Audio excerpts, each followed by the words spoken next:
नमस्कार आमर दैनिक राशिफल भिडियो रे आपनकु स्वागत। आज आपनक राशि अनुसार की खबर रही जानिबा को आम सहित रहंतु। आज आपनक राशि अनुसार ग्रह विश्लेषण एवं महत्वपूर्ण टिप्स पाइबाकु ए भिडियो को देखंतु। मेष राशि वैवाहिक जीवन सबठार उत्तम रहिबो। बंधुक सहित बाहर को बुली जिबार योजना करि पारंती। अर्थ लाभर जोग रहितिले मध्य अर्थभाव को पूर्ण हेबाकु असमर्थ हेबे। नूतन कर्म नियुक्ति प्रतियोगिता क्षेत्र में आपण माने उत्तीर्ण हेबे। राजनीतिक क्षेत्र सफलता एवं लोक संपर्क आत्मसंतोष बढ़ाई पारे। प्रियजन मानक आर्थिक एवं भावनात्मक साहाय्य करि पारंती। सामाजिक अनुष्ठान द्वारा सम्मानित होई पारंती। शिक्षार्थी माने शिक्षा प्रति अधिक यत्नशील रहिबे। राजनीतिक नेता माने शांति काम करि पारंती। प्रतिकार पय मंगलंक मंत्र पाठ करंतु। आज आपनक शुभ रंग होची लाल, शुभ संख्या होची 9। वृष राशि कौन सी संबंध को नहीं अधिक भाव प्रवणता रही पारंती। काम रे भाई भौणी को सहयोग पाई परिबे। अधिक दिन रु लागी रहितबा देह पीड़ा रु मुक्ति पाई पारंती। पढ़ापढ़ी रे शुभ लाभ पाई परिबे। कार्य क्षेत्र एभली सुजोग पाइबे जहा द्वारा भविष्यत उज्जवल हेबो। नूतन नूतन बंधु सृष्टि करि पारंती। महिला माने खाद्य प्रिय रही पारंती। प्रिय लोकों सहित आनंदित हेबे। उन्नति पाई नूतन मार्ग खोली पारंती। साहित्य संगीत एवं सृजनशीलता आपणक वृद्धि पाई पारे। प्रतिकार पाई माँ लक्ष्मी पूजा अर्चना करंतु। आज आपणक शुभ रंग होची धला, शुभ संख्या होची 6। मिथुन राशि व्यवसाय एवं परिवहन पे विशेष असुविधा हेब नहीं। कर्म क्षेत्र में मापी चूची चलिले बा भल न कले कलह लागी रही पारे। गंडगोल परिस्थिति मध्यस्थ हुअंतु नहीं। व्यापार रे बकेया अर्थ पाई परिबे। सुना अलंकार किनिबा पय आपण माने भाबी पारंती। नूतन उद्योगी गढ़िबा पय आपण माने भाबी पारिबे। भाबितिबा काम रे निजर दक्षता बल रे आपण माने पूरा करि पारंती। विद्यार्थी माने गुरुजनक आज्ञा माध्य पालन करिबे।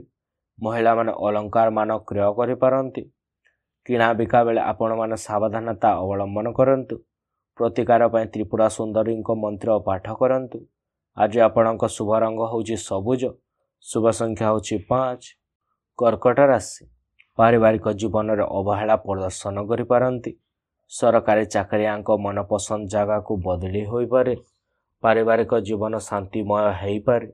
छात्र छात्री मान उत्तम फल प्रदर्शन करिवे। कौन सी विशेष खबर मिलिबार जोग रहुची। चाकरियांक नूतन प्रकल्प दायित्व पाई पारंती। लेखक एवं कलाकार लगी समय अनुकूल रहुची। आपणक शक्तिर स्तर उच्चा रही पारे। प्रतिकार पय चंद्रंक गायत्री मंत्र पाठ करंतु। आज आपणक शुभ रंग होची धला, शुभ संख्या होची 6। सिंह राशि परिवार सुख शांति फेरी आसी पारे। भांगी जाइथिबा संपर्क पुनर्बार जोड़ी होई पारंती। आत्मीयंक स्वास्थ्यर उन्नति घटिबो। व्यवसाय वाणिज्य भल लाभ पाई परिबे किंतु प्रतिद्वंदिता लागी रही पारे। विद्यार्थी मानक पय समय लाभप्रद रहिबो। राजनीति वरिष्ठ व्यक्ति सहित सुसंपर्क स्थापन करिवे। धर्म कार्य रे जोग दे देवदर्शन करि पारंती। निजर आवश्यकता पूरण करिबा पे ऋण सूत्र रे अर्थ पाई पारंती। कोर्ट कचेरी मामला आपणक सपक्ष रे जीवो। महिला माने पूजा पाठ रे मनोनिवेश करि पारंती। प्रतिकार पय मांकड़ को गुड़ खाइबा को दियंतु। आज आपणक शुभ रंग होची नारंगी, शुभ संख्या होची 1। कन्या राशि वृत्तिगत धंदार वैषयिक अभिवृद्धि घटिबो। परिवार वातावरण शांतिदायक रही पारे। विवाह योग्य युवकों लगी विवाह प्रस्ताव आसी पारे। कर्तृपक्ष आपणक कौनसी दायित्व दे पारंती। विद्यार्थी माने सफलता लाभ करिवे। वकील पुराणा माली मकदमा रे जय लाभ करि पारंती। आपण कौनसी विषय बड़ निष्पत्ति नहीं पारंती। आपणक प्रति उच्च अधिकारी व्यवहार सकारात्मक रही पारे। भूसंपत्ति किनिबा पूर्व शुभ मुहूर्त देखंतु। अधिक भावुक हेले मन अशांति रही पारे। प्रतिकार पय एं ओं स्त्री बुधाय नम मंत्र जाप करंतु। आज आपणक शुभ रंग होची सबुज, शुभ संख्या होची 5। तुला राशि शारीरिक असुस्थता दूर हेबा सहित अधिक काम रे प्रसन्न रही पारंती। सरकारी चाकरियांको भल काम पय प्रोत्साहन मिलिबो। जीवन साथी सहयोग आग को बढ़िबार सुजोग पाई परिबे। ରାଜନୀତି କ୍ଷେତ୍ରରେ ନିଜକୁ ସୁରକ୍ଷିତ ରଖିପାରନ୍ତି। ଶିକ୍ଷାର୍ଥୀମାନେ କିଛି ପରିମାଣରେ ଶୁଭଫଳ ପାଇପାରିବେ। ଚାକିରିଆଙ୍କୁ ନୂତନ ପ୍ରକଳ୍ପ ଦାୟିତ୍ୱ ମିଳିପାରେ। ବେପାରୀ ବର୍ଗଙ୍କୁ ଅଚାନକ ଧନ ଲାଭ ହୋଇପାରେ। ଧନର ଠିକ୍ ଉପଯୋଗ କରିବା ପାଇଁ ଆପଣମାନେ ଚେଷ୍ଟା କରିବେ। ଗୃହ ନିର୍ମାଣ ବ୍ୟବସାୟ କ୍ଷେତ୍ରରେ ସଫଳତା ଲାଭ କରିପାରନ୍ତି। ନୂତନ ଯାନବାହନ କିଣିବାରେ ଆପଣମାନେ ସକ୍ଷମ ହେବେ। ପ୍ରତିକାର ପାଇଁ କମଳାଙ୍କ ଗାୟତ୍ରୀ ମନ୍ତ୍ର ପାଠ କରନ୍ତୁ। ଆଜି ଆପଣଙ୍କ ଶୁଭ ରଙ୍ଗ ହେଉଛି ଧଳା। ଶୁଭ ସଂଖ୍ୟା ହେଉଛି 6। ବିଛା ରାଶି। ପୂର୍ବ କଥା ପାଶୋରି ନୂତନ କାମ ଆରମ୍ଭ କରନ୍ତୁ। ଆପଣଙ୍କ ଧ୍ୟାନ ଆଧ୍ୟାତ୍ମିକ ଦିଗରୁ ଅଧିକ ରହିପାରେ।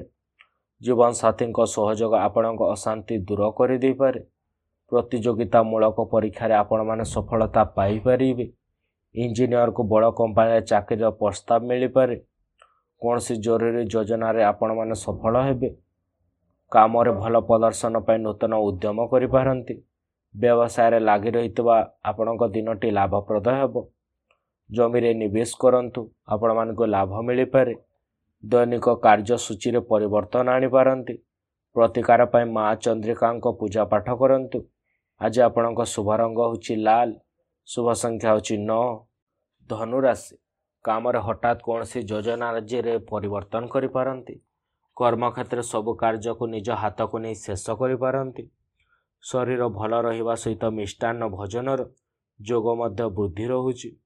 ଅଧିକ ପରିଶ୍ରମ ହେତୁ ଦେହରେ ଦୁର୍ବଳତା ଦେଖାଦେଇପାରେ। ବାଣିଜ୍ୟ ବ୍ୟବସାୟରେ ମଧ୍ୟ ଶିଥିଳତା ଦେଖାଦେଇପାରେ। ସମାଜ ସେବାରେ ବେଶ୍ ଆନନ୍ଦ ଅନୁଭବ କରିବେ। ଧାର ଦେଇଥିବା ପଇସା ଫେରସ୍ତ ପାଇପାରନ୍ତି। ପରୋକ୍ଷ ଶତ୍ରୁତା କାରଣରୁ କାର୍ଯ୍ୟହାନି ଯୋଗୁଁ ମନ ଉଦାସ ରହିପାରେ। ସ୍ଥଗିତ କାମକୁ ପୁରା ଦମରେ କରିବା ପାଇଁ ଆପଣମାନେ ନିଷ୍ପତ୍ତି ନେବେ। ପ୍ରତିକାର ପାଇଁ ଲଡ଼ୁ ଧର୍ମସ୍ଥାନରେ ଭୋଗ ଲଗାନ୍ତୁ। ଆଜି ଆପଣଙ୍କ ଶୁଭ ରଙ୍ଗ ହେଉଛି ହଳଦିଆ। ଶୁଭ ସଂଖ୍ୟା ହେଉଛି 3। ମକର ରାଶି। ଶାରୀରିକ କ୍ରୀଡ଼ା ଭୋଗିଲେ ମଧ୍ୟ ଅନ୍ୟ ସମସ୍ତଙ୍କ କର୍ମରେ ଶୁଭ ଫଳ ପାଇପାରିବେ। ପ୍ରେମିକ ପ୍ରେମିକାମାନେ ବିଶ୍ୱାସଭାଜନ ରହିପାରନ୍ତି। ନୂତନ ଲୋକଙ୍କ ସହିତ ସାକ୍ଷାତରେ ଆପଣଙ୍କୁ ଲାଭ ହୋଇପାରେ। ବ୍ୟବସାୟରେ ବିଦେଶକୁ ଯାଇ ଆପଣମାନେ ଲାଭ ପାଇପାରନ୍ତି। ସକାରାତ୍ମକ ଭାବନା ଆଗକୁ ବଢ଼ାଇବାରେ ଆପଣମାନେ ସହାୟକ ହେବେ। ଶାସନରେ ଥିବା ଲୋକଙ୍କ ସହିତ ସମ୍ପର୍କ ହେବ। ଜମି କ୍ରୟ କରି ଆପଣମାନେ ଖୁସି ରହିପାରନ୍ତି। କୌଣସି କଥାକୁ ନେଇ ଆପଣମାନେ ଭାବୁକ ରହିବେ। ବ୍ୟବସାୟରେ ନୂତନ ସୁଯୋଗ ଏବଂ କାମ ପାଇପାରନ୍ତି। ଯେଉଁ କାମ କରିବାକୁ ଚାହିଁବେ ତାହାକୁ ମନ ପ୍ରାଣ ଢାଲି ଆପଣମାନେ ପୂରା କରିପାରନ୍ତି। ପ୍ରତିକାର ପାଇଁ କାଳୀଙ୍କ ଯାନ୍ତ୍ରିକା ମହାକବଚ ଧାରଣ କରନ୍ତୁ। ଆଜି ଆପଣଙ୍କ ଶୁଭ ରଙ୍ଗ ହେଉଛି ନୀଳ। ଶୁଭ ସଂଖ୍ୟା ହେଉଛି 8। କୁମ୍ଭ ରାଶି। ବାଣିଜ୍ୟ ବ୍ୟବସାୟ ଏବଂ ପରିବହନରେ ପ୍ରତିଦ୍ୱନ୍ଦ୍ୱିତା ବଢ଼ିପାରେ। ଦୂର ଜାଗାକୁ ଭ୍ରମଣ କରିବାକୁ ଯାଇପାରନ୍ତି। ଚାକିରି କ୍ଷେତ୍ରରେ ସହନଶୀଳତା ବଢ଼ିପାରେ ଏବଂ ପ୍ରଶଂସା ମିଳିପାରେ। ନେତ୍ରପୀଡ଼ା ଅନୁଭବ କରିପାରନ୍ତି। ମତାନ୍ତର ଭିତରେ ମଧ୍ୟ ବ୍ୟବସାୟରେ ସୁଫଳତା ପାଇପାରିବେ। ବନ୍ଧୁଙ୍କ ସହ ଆଲୋପ ଆଲୋଚନାରେ ଅଧିକ ସମୟ କଟାଇ ପାରନ୍ତି। ଯାତ୍ରା ସମୟରେ ଦୁର୍ଘଟଣାଗ୍ରସ୍ତ ହୋଇପାରନ୍ତି। ମାଲି ମକଦ୍ଦମା ଆଲୋଚନା ଦ୍ୱାରା ସମସ୍ୟାର ସରଳ ସମାଧାନ ହୋଇଯିବ। ନୂତନ ବାହନ କିଣିବାର ଆଶା ପୂରଣ ହୋଇପାରେ। ଭାଗ୍ୟର ସହଯୋଗରେ ପୂର୍ବରୁ ଚାଲିଥିବା ସମସ୍ୟାରୁ ଆପଣମାନେ ମୁକ୍ତ ହେବେ। ପ୍ରତିକାର ପାଇଁ ମହାଦେବଙ୍କ ମନ୍ତ୍ରଙ୍କୁ 21 ଥର ଜାପ କରନ୍ତୁ। ଆଜି ଆପଣଙ୍କ ଶୁଭ ରଙ୍ଗ ହେଉଛି ନୀଳ। ଶୁଭ ସଂଖ୍ୟା ହେଉଛି 8। ମୀନ ରାଶି। ସାମୟିକ ଭାବରେ ଶାରୀରିକ ଅସୁସ୍ଥତା ଦେଖାଦେଇପାରେ। ମନ ଆଧ୍ୟାତ୍ମିକତା ପ୍ରତି ଅଧିକ ରହିପାରେ। ଆପଣଙ୍କ ସମ୍ପର୍କରେ ଆସୁଥିବା ପ୍ରତ୍ୟେକ ଲୋକଙ୍କ ସହିତ ପ୍ରେମପୂର୍ଣ୍ଣ ବ୍ୟବହାର କରିପାରନ୍ତି। ନିଜ ସାମର୍ଥ୍ୟ ଅନୁଯାୟୀ ସରଳ ଭାବେ କାମଗୁଡ଼ିକୁ ପୂରା କରିନେବେ। ବିଦ୍ୟାର୍ଥୀମାନେ ନାନା ସମସ୍ୟାରେ ଆଗେଇ ପାରନ୍ତି। ପ୍ରେମିକା ପ୍ରେମିକ ଦର୍ଶନୀୟ ସ୍ଥାନକୁ ବୁଲିବାକୁ ଯାଇପାରନ୍ତି। କର୍ମକ୍ଷେତ୍ରରେ କାରଣ ନଥାଇ ମଧ୍ୟ ଦୋଷୀ ସାବ୍ୟସ୍ତ ହେବାକୁ ପଡ଼ିପାରେ। ପ୍ରତ୍ୟେକ କ୍ଷେତ୍ର ପ୍ରତିକ୍ରିୟାଶୀଳ ମନୋବୃତ୍ତି ପୋଷଣ କରିବା କାରଣ ଅଶାନ୍ତି ସୃଷ୍ଟି ହୋଇପାରେ।